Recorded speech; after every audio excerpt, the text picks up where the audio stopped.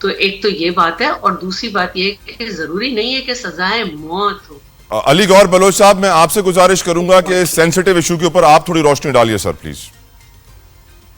دیکھیں بات یہ ہے کہ باتوں کی حد تک تو بڑی اچھی باتیں لگتی ہیں کہ آپ خواتین کی جب حرمت کی بات کرتے ہیں، خواتین کی آزادی کی بات کرتے ہیں، خواتین کے تقدس کی بات کرتے ہیں، لیکن جب آپ پولیٹیکل سکورنگ کرنے کی کوشش کرتے ہیں اور ان ایشوز کو پولیٹیسائز کرنے کی کوشش کرتے ہیں، تو بالکل میں جس طرح سے کہ پہلے شیلا رضا صاحبہ نے بتایا، یہ بتائیں کہ اس وقت کس کا دور حکومت تھا جب مریم نواز صاحبہ کے ہوٹل کا دروازہ توڑا گیا تھا اور وہاں پر ان کی مطلب ہے کہ وہ تقدس کو پامال کیا گیا؟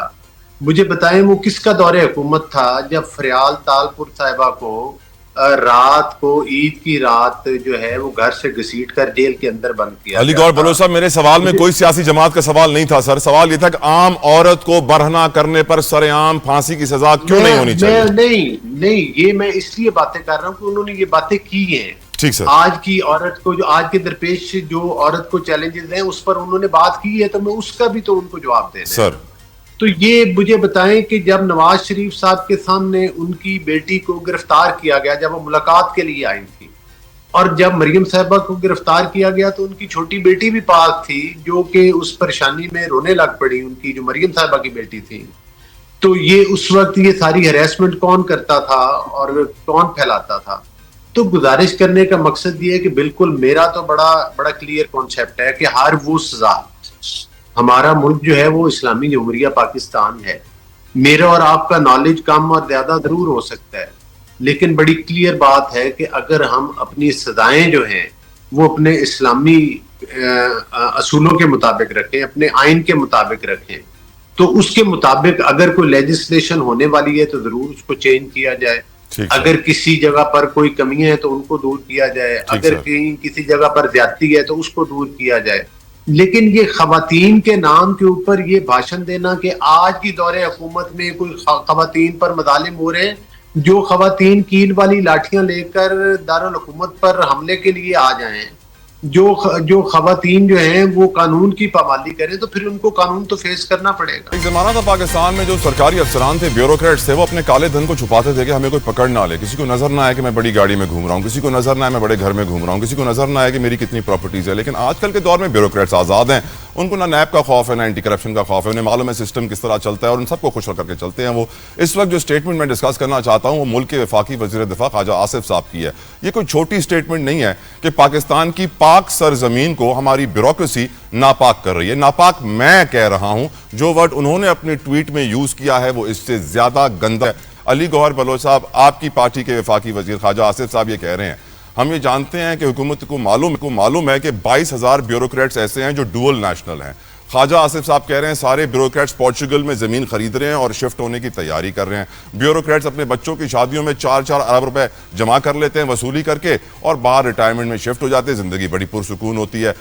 بلوچ صاحب، اگر ہمارے وفاقی وزیر دفاع صاحب کو یہ بات معلوم ہے تو پھر وزیر اعظم کو بھی پتہ ہوگی، سپہ سالار کو بھی پتہ ہوگی، کیوں بیوروکریسی کی کرپشن کے خلاف، اس کالے دھندے کے نظام کے خلاف ہم خاموش ہیں؟ ریاست بھی کچھ نہیں کر سکتی۔ علی گوہر بلوچ صاحب جی بالکل، جس طرح سے خواجہ آصف صاحب نے جو بیان دیا ہے اور جس ٹویٹ کا آپ ریفرنس دے رہے ہیں، میں سمجھتا ہوں کہ خواجہ آصف صاحب ایک سینئر سیاستدان ہیں اور میں بالکل اس چیز کی ان کو داد دوں گا، میں بھی سلام کروں گا سر انہیں۔ جو چیزیں ہم محسوس کرتے ہیں وہ خواجہ آصف صاحب اکثر کوئی نہ کوئی وہ بات کرتے ہیں سچائی پر مبنی کہ وہ اس کا اظہار کرتے ہیں۔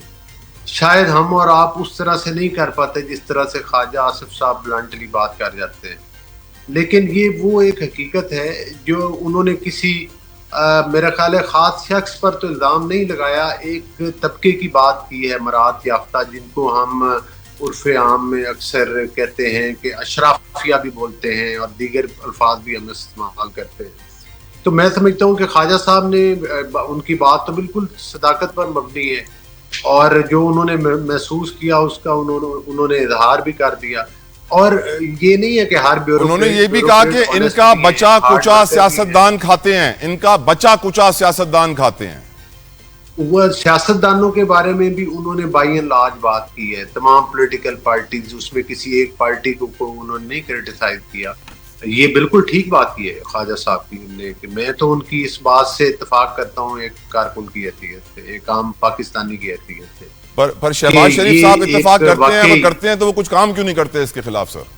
بالکل، اگر خواجہ صاحب نے بات کی ہے تو میں سمجھتا ہوں کہ شاید کام شروع ہو جائے گا. تمام پولیٹیکل پارٹیز انہوں نے ٹویٹ کی ہے، تمام سینئر لیڈرشپ ان کے ساتھ رابطے میں ہوتی. میں بھی خواجہ صاحب سے ضرور کہوں گا کہ اگر آپ نے اس بات کو اٹھایا ہے تو پھر اس بات کو تھوڑا سا جو ہے وہ مطلب ہے کہ اس کو پرسو بھی کرے، اور اس کے لیے کوئی قانون سازی، اس کے لیے کوئی سمجھتا ہوں کہ کوئی اقدام بھی اٹھانے چاہیے. میں آپ کی بات سے بھی اتفاق کرتا ہوں، ہونا چاہیے. شکریہ سر، شکریہ سر. ابھی تو انہوں نے اظہار کیا ہے، بہرحال خواجہ صاحب سے ملاقات ہوگی تو اس کے بارے میں تو ایک ضرور ان سے کہوں گا کہ اس کے اوپر جو ہے وہ پارٹی کی لیڈرشپ سے بات کر کے. ویسے آپ اس بات سے بھی اگری کرتے ہیں نا کہ سر اینٹی کرپشن اور نیب نے ان کو پکڑنا چھوڑ دیا ہے، مل گئے ہیں ان کے ساتھ؟ نہیں، میں سمجھتا ہوں کہ یہاں پر بہت ساری چیزیں ہیں، قانون سازی ہے، دیگر مراحل ہے. دیکھیں، یہ بات یہ ہے کہ جب ہم بیوروکریسی کی بات کرتے ہیں تو اس میں ظاہر ہے کہ جو قانون سازی ہوتی ہے، جو ہمارا پورا نظام ہے وہ عرصہ دراز سے انگریز کے وقت کے قانون سازی طریقہ کار بنا ہوا ہے، جس سے افسر شاہی بنی ہوئی ہے. تو اس نظام میں تبدیلیوں کی ضرورت ہے. وہ مطلب ہے کہ صرف قانون سازی بھی نہیں، اس میں دیگر تمام سٹیک ہولڈرز کو بیٹھ کے سوچنا ہے کہ ان چیزوں سر ایک تبدیلی جو آپ کی حکومت نے جولائی 2025 میں کی ہے وہ میں آپ کے سامنے رکھتا ہوں اور پھر عائشہ بانو کی طرف بڑھوں گا میں. عائشہ بانو صاحبہ پلیز آپ کی توجہ بھی. 2025 جولائی میں اس حکومت نے ایک نوٹیفیکیشن جاری کیا فائنانس منسٹری نے، اور اس نوٹیفیکیشن نے 2014 ایک دہائی سے بھی زیادہ پرانا نوٹیفیکیشن وائڈ کینسل کر دیا. 2014 کے جولائی میں ہمارے اسحاق ڈار صاحب جب وزیر خزانہ تھے تو انہوں نے ایک نوٹیفیکیشن جاری کیا کہ جتنے بھی بیوروکریٹس پرائیویٹ کارپوریٹ کمپنیز کے بورڈ میں جا کے بیٹھتے ہیں وہ ایک سال میں ان سے 10 لاکھ سے زیادہ نہیں کما سکتے. تو اس سال ماشاءاللہ سے الحمدللہ ہمارے بیوروکریٹس بابوؤں کے لیے رستہ موجودہ حکومت نے بھی صاف کر دیا کہ آپ کارپوریٹس اور پرائیویٹ سیکٹر سے بھی جتنا نوٹ چھاپنا چاہتے ہو چھاپ لو بورڈ میں بیٹھ کے. آپ کے اوپر کوئی سختی نہیں ہے کہ آپ ایک سال میں 10 لاکھ کماؤ گے، جتنا کمانا ہے ایک مہینے میں 20 لاکھ کما لو، ہمیں پرواہ نہیں ہے، آپ کما سکتے ہو. تو اس سے واضح ہو جاتا ہے کہ شاید یہ حکومت چاہتی ہی نہیں ہے کہ بیوروکریسی کے لیے کوئی مشکل کھڑی کرے. ہمیں تو یہ بھی یاد ہے کہ نواز شریف صاحب کا جب آخری دن تھا آفس میں ایز پرائم منسٹر تو انہوں نے جاتے جاتے بھی 2-3 مہینوں کی تنخواہ ایڈوانس میں ان کو گفٹ کر دی تھی کہ میں جا رہا ہوں تو یہ میری طرف سے گفٹ لیتے ہوئے جائیے. میں عائشہ بانو صاحبہ آپ سے پوچھنا چاہوں گا کہ کیا وجہ ہے کہ پاکستان کی بیوروکریسی جو رشوت کا دھن بچاتی ہے، کالا پیسہ چھوڑ جاتی ہے پیچھے، وہ سیاستدانوں کو کھانے کو ملتا ہے اور پھر بھی بیوروکریسی کو کوئی لگام ڈالنے والا نہیں ہے. They are untouchables of Pakistan. Why is that? عائشہ بانو صاحبہ سوری. ویسے تو ہماری بڑی کم پوائنٹس پہ کہتے ہیں کہ ایک کنسنسس ڈیولپ ہوتا ہے، لیکن میں بلوچ صاحب کے ساتھ اس بات پہ بالکل ایگری کروں گی کہ bureaucracy actually the thing is that یہ ہمارا جو میڈیول اور وہ انگریزوں کے زمانے کا ایک جو لیجسلیشن ہے اور اسی کے اوپر ان کو جس طریقے سے ان کو پاور دی گئی ہے. دیکھیں وہ اس زمانے میں انگریز ہوتے تھے اور وہ انگریز ایک ڈپٹی کمشنر یا ایک ان کے ہیڈ پہ جو گورنر ہوتا تھا یا جو بھی ہوتا تھا، اینڈ بیسیکلی ان کو انہوں نے اکاؤنٹیبلٹی فری رکھا ہوا تھا کہ ان کی اکاؤنٹیبلٹی کوئی نہیں کر سکتا. ان کو ایک قسم کا وہ پورا جو پروونس ہوتا تھا یا پورا جو ان کا ایک ایریا ہوتا تھا وہ ان کی انڈر آتا تھا. سو بیسیکلی جو ہماری بیوروکریسی ہے ان کا the reason is that because کوئی سالڈ لیجسلیشن اس معاملے میں نہیں ہوئی. there is no mechanism for accountability. ان کے اوپر کوئی سوال جواب پوچھنے والا نہیں ہے یہ. اور دوسرا انفارچونیٹلی یہ ایک دوسرے کو کور بھی کرتے ہیں. اگر آپ ان کو کہیں کہ بھئی ان کا یہ ایک بیوروکریٹ کا ہی ایک سٹیٹمنٹ ہے، انہوں نے کچھ عرصہ پہلے 1-1.5 سال پہلے ہماری کوئی کانورسیشن تھی تو انہوں نے کہا کہ بھئی وی آر ٹرینڈ، ہم نے کام نکلوانا ہے اس کی بھی ہماری ٹریننگ، اور اگر ہم نے کام روکنا ہے تو اس کی بھی ہماری ٹریننگ ہے. سو دا تھنگ از دیٹ جو چیز مجھے ریئلائز ہوتی ہے وہ یہی ہے کہ آئی guess it is high time کہ ہم لوگوں کو تھوڑی ذرا وہ انگریزوں کی جو ان کو ایک پاور، اور دیکھیں پھر اس میں ایک آپ جب اتنا ان کو پاور دے دیتے ہیں تو پھر وہ مس یوز آف اتھارٹی بھی ہوگی ان کے اوپر. جب اکاؤنٹیبلٹی نہیں ہوگی ان سے، جب چیک اینڈ بیلنس نہیں ہوگا، ان سے پوچھنے والا کوئی نہیں ہوگا، تو پھر تو ظاہر ہے آپ ان کو فری ہینڈ دے رہے ہیں. So I guess it is